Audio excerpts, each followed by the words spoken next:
Dukungan terhadap program zona hijau di kawasan wisata, masyarakat di Banjar Katilantar Ubud melaksanakan vaksinasi COVID-19. Selain ditujukan untuk warga setempat, warga pendatang dan wisatawan asing tidak luput untuk diberikan vaksin.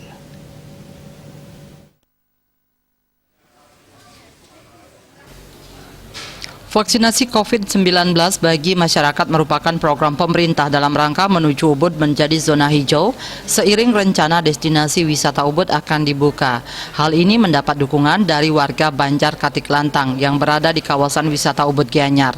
Klien Banjar Katiklantang Dewa Nyoman Rake sangat mendukung pemerintah, baik pusat maupun daerah, sehingga masyarakat di Banjar Katiklantang bisa mendapatkan vaksin.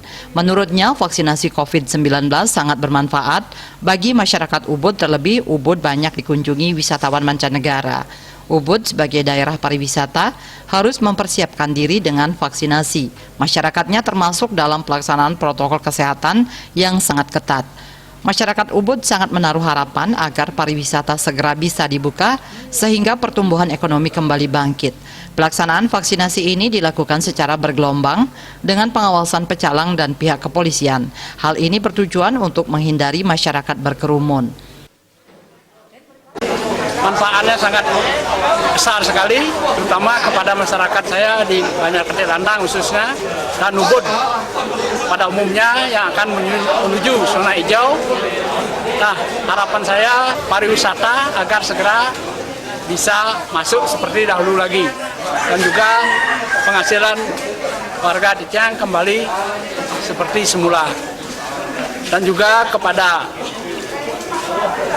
masyarakat mudah-mudahan tetap melaksanakan wajib masker.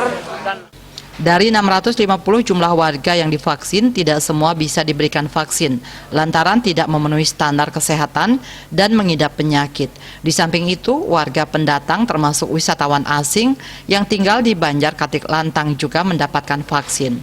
Artaye Bali TV.